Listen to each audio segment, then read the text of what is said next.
Alhamdulillahirabbil alamin wassalatu wassalamu ala asyrafil anbiya'il mursalin wa ala alihi wa sahbihi ajma'in. Asyhadu an la ilaha illallah wahdahu la syarikalah wa asyhadu anna Muhammadan abduhu wa rasuluh. Allahumma salli wa sallim wa barik ala Muhammadin wa ala alihi wa sahbihi wa man tabi'ahum bi ihsanin ila yaumiddin. Amma ba'du, fa ya ibadallah ittaqullaha haqqa tuqatih wa la tamutunna illa wa antum muslimun. Alhamdulillah, pada kesempatan yang mulia ini kita kembali panjatkan puji syukur kehadirat Allah tabaraka wa taala, serta selawat dan salam semoga senantiasa tercurah kepada Nabi dan Rasul yang mulia Nabi Muhammad Rasulullah sallallahu alaihi wasallam. Allahumma salli wa sallim wa barik alaih. Kembali kita melanjutkan kajian 100 hadis tentang adab dan akhlak yang sudah kita mulai pada pertemuan yang lalu. Pada hari ini kita masuk hadis yang kedua dengan judul larangan melihat kepada orang yang lebih dari kita dalam urusan dunia. Artinya hadis ini akan berbicara tentang urusan dunia. Kita dilarang untuk melihat kepada orang yang lebih hebat dari kita, tapi lihatlah kepada orang yang lebih rendah dari kita. Tentu ini dibutuhkan penjelasan atau beberapa catatan yang berkaitan dengan hadis ini. An Abi Hurairah radhiyallahu anhu qala Rasulullah sallallahu alaihi wasallam unzuru ila man huwa asfala minkum wa la tanzuru ila man huwa fawqakum fahuwa ajdar alla tasdaru ni'matallahi alaikum.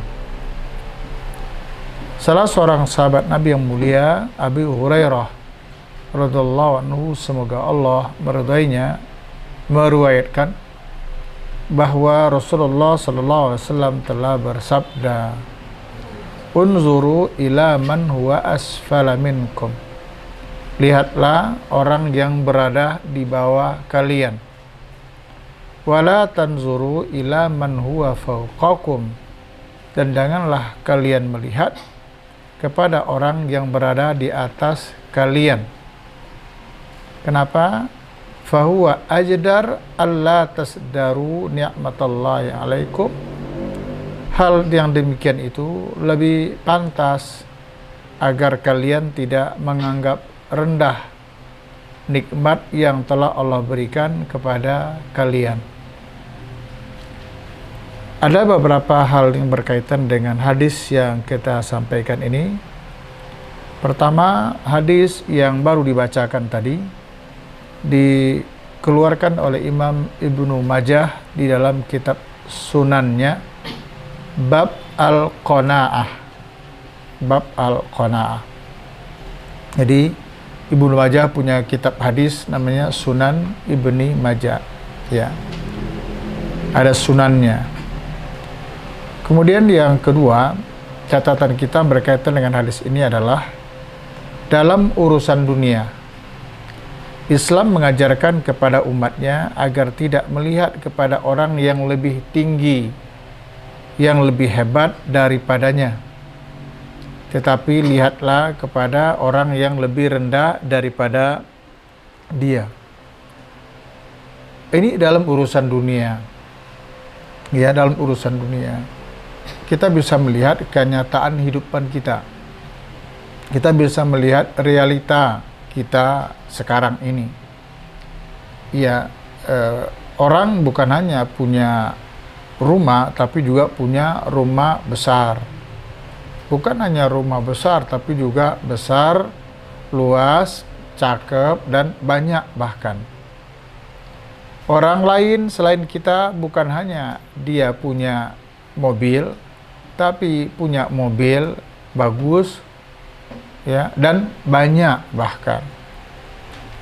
Sementara kita punya apa? Ya, kita punya apa? Paling tidak sampai hari ini tidak memiliki seperti yang dipunyai oleh mereka itu. Nah, dalam hal ini kita dilarang membanding-bandingkan apa yang kita miliki dengan apa yang dimiliki oleh orang lain. Itu penting. Makanya disebutkan di dalam hadis tadi itu, wala tanzuru ila man huwa fawqakum. Jangan kamu melihat kepada orang yang lebih dari kamu. Man fawqakum artinya yang di atas kamu, yang levelnya, tingkatannya lebih dari kita. Jangan perhatikan itu. Jangan lihat itu. Gunanya apa?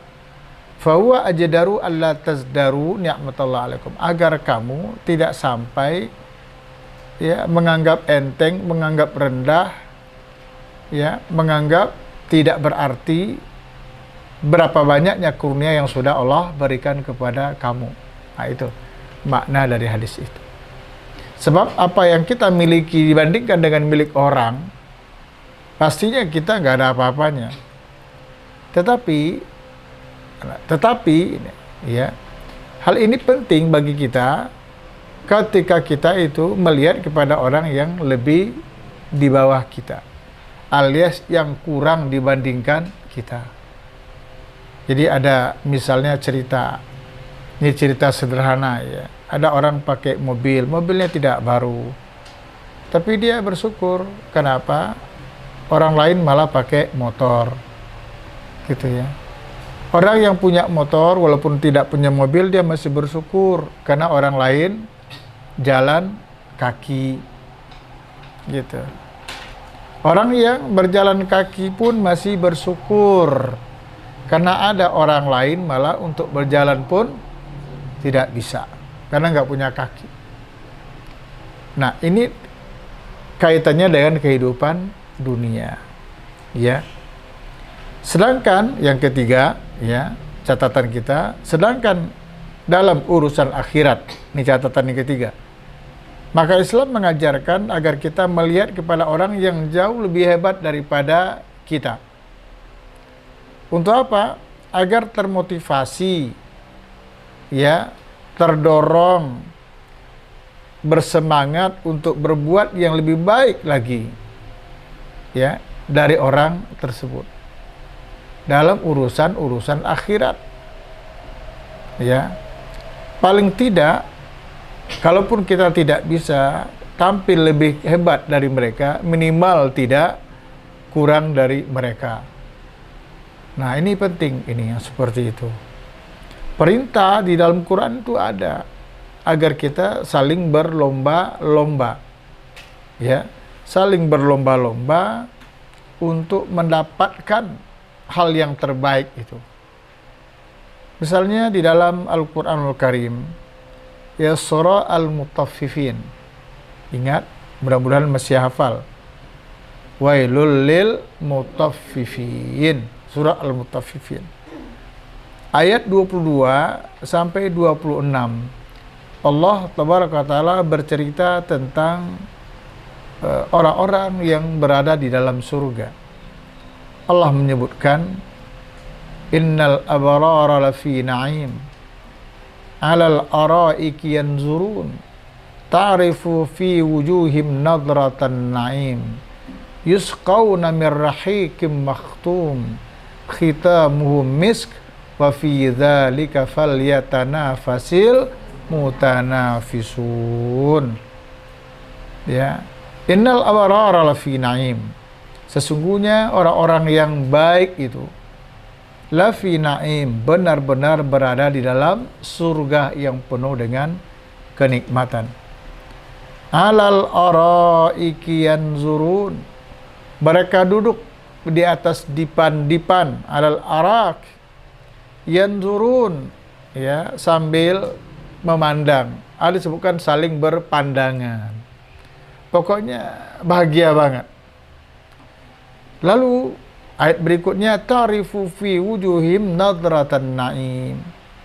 Engkau ya Muhammad akan dapat mengetahui kebahagiaan mereka itu fi wujuhim, melalui wajah-wajah mereka, nadratan naim, ya, yang penuh dengan wajah yang sumringah, nadrah, penuh dengan kebahagiaan dan penuh dengan kenikmatan. Jadi orang itu, wajah itu betul-betul menjadi potret bagi seseorang. Bahagia tidaknya itu orang, ya, sakit senangnya itu bisa dilihat melalui wajah. Sangat sedikit orang yang bisa menyembunyikan apa yang ada di dalam hatinya tidak tampak melalui wajah. Sangat sedikit yang disebut dengan istilah keberpura-puraan. Kalau hatinya ini, ya, surur, bahagia, itu tampak di wajahnya kalau dia adalah seorang yang dalam keadaan berbahagia. Nadrah, wajahnya bersinar-sinar. Betul itu. Ya. Tetapi sebaliknya, kalau di dalam hatinya ada persoalan berat, ya, ada derita yang sedang dirasakan, sepertinya di wajah juga sulit untuk disembunyikan. Walaupun mungkin berusaha untuk tidak kelihatan, tidak tampak, tetapi sangat sulit, walaupun masih bisa. Jadi Allah menyebutkan tentang penghuni surga yang al-abrar, yang baik-baik ini, yang penuh dengan segala bentuk kebaikan mereka. Yang dalam surga itu mereka duduk di atas dipan permadani dalam saling bertatap muka, bercengkerama. Ta'rifu fi wujuhim nadratan na'im. Kamu Muhammad bisa melihat mereka kalau mereka betul dalam keadaan senang, dalam keadaan bahagia, ya. Yusqauna min rahiqim mahtum. Mereka diberi minum dari khamar murni. Nah, itu. Ini, ya, minuman asli. Ya, khamar murni, khamar asli untuk penghuni surga. Ya. Subhanallah. Khitamuhu misk wa fi dzalika falyatanafasil mutanafisun. Tempat khamar itu tertutup rapi dan itu beraromakan misik, harum, kasturi. Wa fi dzalika, untuk yang demikian itu hanya untuk memperoleh kenikmatan yang begitu indah di dalam surga itu. Falyatanafasil mutanafisun. Maka hendaklah orang-orang berlomba-lomba untuk mendapatkannya. Bagaimana untuk mendapatkannya itu? Ya, tingkatkan iman, tingkatkan takwa, perbanyak amal saleh. Karena penghuni surga itu aja syaratnya, beriman dan beramal saleh. Orang-orang yang beriman, wa amilus salihat, berbuat amal saleh, Allah sebutkan apa? Kanat lahum jannatul firdausi nuzula. Tempat mereka adalah jannah firdaus. Gitu. Wa basyiril ladzina amanu wa amilus salihati anna lahum jannat. Berikanlah berita gembira kepada orang-orang yang beriman dan beramal saleh. Apa berita gembiranya? Annalahum jannat, bahwa mereka dianugerahi surga-surga oleh Allah. Nah, jadi untuk mendapatkan tempat yang agung, yang mulia itu, Allah perintahkan falyatanafasil mutanafisun. Semua kita harus berkompetisi, ya, harus berlomba-lomba. Semua kita harus menjadi kompetitor, istilahnya, orang yang berkompetisi. Ya. Oleh karena itu, ya, untuk berbuat kebaikan itu tidak boleh malas, apalagi bosan. Malaslah berbuat baik. Kalau untuk kalian malas belajar itu kan amal soleh, amal mulia. Malas, tidak bersemangat, Padahal belajar itu untuk meraih ilmu. Dengan sebab ilmu itu nanti kita akan diangkat derajatnya oleh Allah Jalla wa'ala. Yarfa'illahu alladhina amanu minkum walladhina utul ilma darajat. Manusia ini sudah Allah muliakan. Walaqad karramna bani Adam wa hamalnahum fil barri wal bahr. Kami sudah muliakan itu Bani Adam, manusia. Kami berikan mereka berkuasa berbuat untuk bisa melakukan apa saja, baik di darat maupun di laut. Bahkan malah sekarang di angkasa luar. Diberikan oleh Allah kemampuan untuk itu. Ini kita ini makhluk manusia itu sudah mulia. Tapi kemuliaan itu bertambah lagi dengan amanu. Orang yang beriman itu lebih mulia dari orang yang tidak beriman. Walaupun pada awalnya sama-sama manusia, tapi ada yang beriman, bertakwa, itu tentu berbeda dengan orang yang tidak beriman dan tidak bertakwa. Toh, yang sama-sama bertakwa saja itu derajatnya bisa berbeda. Maka disebutkan, inna akramakum indallahi atqakum. Yang paling mulia adalah yang paling takwa. Nah, tapi ketika iman itu didasarkan kepada ilmu, maka orang yang beriman yang mulia tadi naik lagi derajatnya karena ilmu yang dimilikinya. Makanya disebutkan yarfa'illahu alladhina amanu minkum walladhina utul ilma darajat. Allah meninggikan, mengangkat orang-orang beriman di antara kalian dan orang-orang yang beriman dengan ilmu, dasarnya ilmu itu akan ditinggikan lagi dengan beberapa derajat, beberapa tingkatan oleh Allah Jalla wa'ala.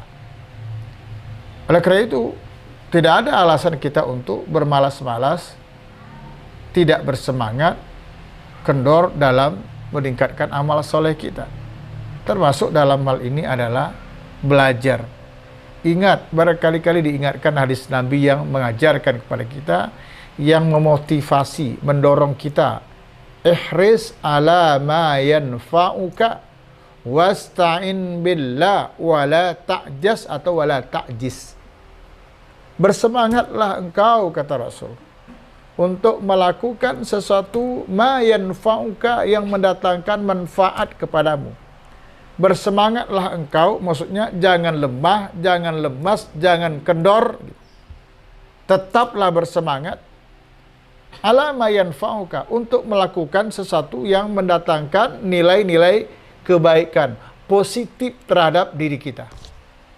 Nah, belajar menuntut ilmu itu adalah hal yang paling positif untuk diri kita. Ditambah dengan membantu orang dan lain sebagainya. Mengajarkan ilmu kepada orang lain. Itu adalah ma yanfa'una. Apa yang kita lakukan itu akan mendatangkan kebaikan pada kita. Karena memang di dalam melakukan itu tidak sedikit cobaannya, rintangannya. Kita butuh kekuatan, kita butuh pertolongan. Dari siapa? Ya Allah. Karena itu kata Rasul, wasta'in billah. Mohonlah isti'anah, mohonlah pertolongan kepada Allah. Karena Allah lah yang paling berhak memberikan pertolongan itu. Kalau Allah ikut campur dengan urusan kita, nggak ada satupun yang sulit kecuali akan jadi mudah. Ibarat perjalanan, tidak ada perjalanan jauh kecuali akan terasa dekat. Ibarat beban, tidak ada beban yang berat kecuali akan terasa ringan. Tidak ada persoalan yang tidak terselesaikan kalau Allah yang ikut serta, Allah yang turut serta dalam urusan kita. Karena itu wasta'in billah, mohonlah pertolongan kepada Allah. Yang ketiga kata Nabi apa? Wala ta'jas wala ta'jis, jangan lemah, jangan tidak bersemangat, jangan kendor, gitu. Ya, jangan letoy, jangan kayak orang sudah 2 hari tidak makan, lemas, gak bersemangat. Semangat dong, gitu. Untuk apa? Untuk meraih ilmu. Mudah-mudahan dengan ilmu ini Allah muliakan kita, baik di dunia maupun di akhirat kelak, insya Allah. Jadi dalam urusan ilmu, urusan akhirat, kita nggak boleh melihat orang di bawah kita, nggak boleh. Ya, nggak boleh. Kita harus melihat orang yang lebih hebat. Ini kalian ini misalnya untuk tahfiz Quran, Kalau orang bisa 2 juz, masa kita harus 1 juz? Orang bisa, kita juga harus bisa. Gitu. Kita sama-sama makannya sama, lauk pauknya juga sama. Gizi kita sama di sini. Kita sama-sama dari kampung. Tapi kenapa yang di sana bisa misalnya hafalnya 5 juz, kita baru 2 juz. Orang bisa 3 juz, kita baru 1 juz. Kenapa? Ini bukan hanya semata-mata karena IQ hebat. Ya, tidak, tapi ada pada tingkat kesungguhan. Saya boleh taruhan deh, kalian yang hafalannya sedikit itu karena malas. Gak bersemangat. Merasa, jangan-jangan merasa gak ada manfaatnya juga menghafal Quran. Kali. Coba. Banyak tutorial di YouTube, di TikTok itu. Sekarang ini luar biasa bagaimana cara untuk menghafal Quran. Misalnya orang yang susah menghafal, gak kuat ingatannya. Ada yang menyebutkan baca aja itu 20 kali. Misalnya tadi ayat yang Surah Isra dibaca itu. Misalnya, khatamallahu ala qulubihim wa ala sam'ihim wa ala absarihim ghishawah wa lahum azabun azim. Baca 20 kali. Khatamallahu ala qulubihim. Sampai ke ujung, ulang lagi 20 kali. Setelah itu lanjut berikutnya 20 kali. Setelah itu ulang lagi baca. Jadi obatnya untuk hafal Quran itu kata para ahli yang hafiz Quran, nggak ada obat lain kecuali banyak baca, sering baca, murajaah, ulang dan ulang. Ini kan ada ini yang baru, udah bertahun-tahun hafalnya baru 1-2 juz. Kenapa tuh? Ya kan? Apakah betul otak kita nggak bisa? Atau karena memang usaha kita yang tidak maksimal? Ya, mungkin juga kurang berdoa kepada Allah agar diberikan kemudahan untuk menghafal ayat-ayat Allah Tabaraka wa Ta'ala. Kemudian catatan kita yang keempat berkaitan dengan hadis yang mulia tadi adalah bahwa sifat hidup, ya, seperti yang digambarkan di dalam hadis di atas tadi. Kenapa kita perlu, ya, dalam urusan akhirat kita melihat orang yang lebih hebat dari kita, sementara urusan dunia kita tidak boleh membanding-bandingkan, sekedar kecuali untuk memotivasi itu boleh, ya, untuk memotivasi. Misalnya kalian sekolah, teman bisa ranking 2, 3, saya 10, semester depan saya harus masuk 5 besar misalnya, itu boleh. Dia bisa, saya juga insya Allah bisa. Itu boleh aja yang seperti itu. Gunanya apa? Agar kita, ya, dimudahkan Allah untuk bersyukur kepada Allah Ta'ala. Sebab kalau yang kita tengok adalah kelebihan orang, pada akhirnya nanti kita merasa kita ini serba kurang. Yang kelihatan adalah kelebihan orang, sementara kita melihat kekurangan kita. Akhirnya kita kan nggak jujur dalam menjalani kehidupan ini. Giliran orang kita lihat kelebihannya, kita lihat kekurangannya. Pada akhirnya kita tidak mau bersyukur kepada Allah. Padahal nikmat karunia Allah itu sangat bergantung kepada bagaimana syukur kita kepada Allah. Jika kita bersyukur, faedahnya nikmat itu akan semakin besar. Akan ada ziyadah, akan tambahan. Allah Tabaraka Ta'ala berfirman di dalam surat Ibrahim itu, ya, ayat 7 disebutkan, la in syakartum la azidannakum wa in kafartum inna azabi lasyadid. Sekiranya kalian mensyukuri atas nikmat yang telah diberikan kepada kalian, la azidannakum, pasti aku tambahkan. Apakah ditambahkan materi dengan materi, atau materi yang kita syukuri itu ditambah dengan keberkahan oleh Allah Tabaraka Ta'ala. Tapi wala in kafartum inna azabi lasyadid. Manakala kalian kufur, tidak mensyukuri karunia nikmat yang Allah berikan itu, yang akan dirasakan adalah azabun syadid. Inna azabi la syadidun. Azabku keras, kata Allah. Maksudnya, paham nggak kalian?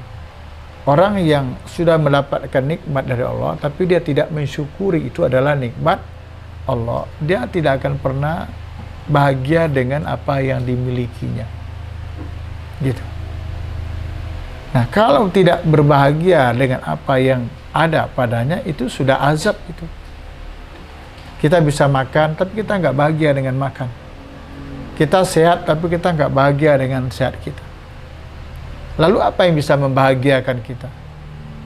Kalau dengan apa yang ada itu kita tidak bisa berbahagia. Ibarat tadi kendaraan, kita punya motor. Seharusnya motor itu sudah membuat kita bahagia. Tapi kenapa menengok orang pakai mobil kita nggak bahagia dengan motor yang kita miliki? Kalau begitu berarti hidup kita akan terus menderita. Nanti ketika udah dikaruniai juga nanti mobil, ya, tapi tidak disyukuri, nggak bahagia juga. Karena mobil yang dimiliki bisa jadi tahunnya sudah tua, sudah lama, sementara ada tetangganya, temannya yang punya mobil dengan tahun baru, dengan merek yang lebih hebat lagi, nggak bahagia juga. Lalu kapan mau bahagia? Kapan dia mau bisa menikmati kehidupan ini? Nah, pentingnya syukur itu untuk agar kita mampu menikmati karunia yang diberikan itu kepada kita. Itulah maknanya kita perlu bersyukur kepada Allah Tabaraka wa Ta'ala.